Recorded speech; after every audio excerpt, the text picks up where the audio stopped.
ರಾಮ್ಲಲ್ಲಾ ಹಣೆಗೆ ಸೂರ್ಯರಶ್ಮಿಯ ತಿಲಕ, ಐತಿಹಾಸಿಕ ಕ್ಷಣಕ್ಕೆ ಸಾಕ್ಷಿಯಾದ ಅಯೋಧ್ಯ.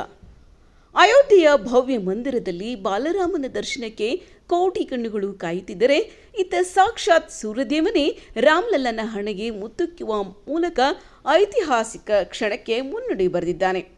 ಹೌದು, ರಾಮನವಮಿಯ ಶುಭ ದಿನದಂದು ಮಧ್ಯಾಹ್ನ ಸರಿಯಾಗಿ 12 ಗಂಟೆಗೆ ರಾಮ್ಲಲ್ಲನ ವಿಗ್ರಹದ ಹಣೆಯ ಮೇಲೆ ಸೂರ್ಯ ತಿಲಕ ಕಂಗೊಳಿಸಿದ್ದು ಇಡೀ ಅಯೋಧ್ಯೆ ರಾಮನ ಸ್ಮರಣೆಯಲ್ಲಿ ಮಿಂದೆದ್ದಿದೆ.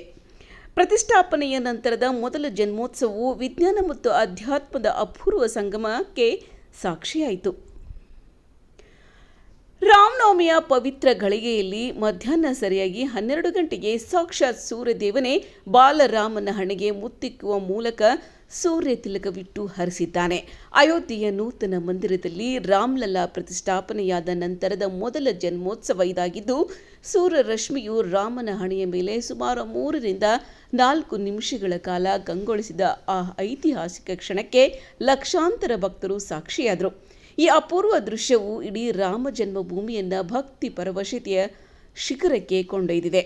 ಸೂರ್ಯ ತಿಲಕದ ವೈಭವವನ್ನು ನೋಡೋದಾದರೆ, ಅತ್ಯಾಧುನಿಕ ಆಪ್ಟೋಮೆಕ್ಯಾನಿಕಲ್ ವ್ಯವಸ್ಥೆಯ ಮೂಲಕ ಸೂರ್ಯನ ಕಿರಣಗಳನ್ನು ನೇರವಾಗಿ ಬಾಲರಾಮನ ಹಣೆಯ ಮೇಲೆ ಬೀಳುವಂತೆ ಮಾಡಲಾಯಿತು. ಸುಮಾರು 58 ಮಿಲಿಮೀಟರ್ ಗಾತ್ರದ ಸೂರ್ಯ ತಿಲಕವು 3 ರಿಂದ 4 ನಿಮಿಷಗಳ ಕಾಲ ವಿಗ್ರಹದ ಮೇಲೆ ರಾರಾಜಿಸಿತು. ವಿಶೇಷ ಅಲಂಕಾರವನ್ನು ಕೂಡ ಮಾಡಲಾಗಿತ್ತು.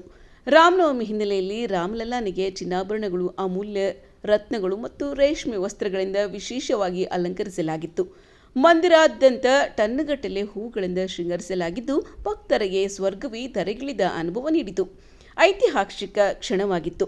ಗರ್ಭಗುಡಿಯಲ್ಲಿ ಪ್ರಭು ಶ್ರೀರಾಮನ ಜನ್ಮದಿನದ ಮಹಾಮಂಗಳಾರತಿ ನಡೆಯುತ್ತಿದ್ದಂತೆಯೇ ಸೂರ್ಯ ಕಿರಣಗಳು ರಾಮನ ಹಣೆಯನ್ನ ಸ್ಪರ್ಶಿಸಿದವು. ಇದನ್ನು ಕಂಡ ಭಕ್ತರು ಭಾವಪರವಶರಾಗಿ ಜೈ ಶ್ರೀರಾಮ್ ಘೋಷಣೆಗಳನ್ನು ಮೊಳಗಿಸಿದರು.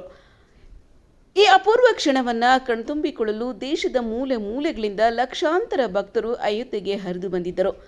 ಸರಯೂ ನದಿಯಲ್ಲಿ ಪವಿತ್ರ ಸ್ನಾನ ಮಾಡಿ ಶ್ರೀರಾಮನ ದರ್ಶನ ಪಡೆದು ಪುನೀತರಾದರು.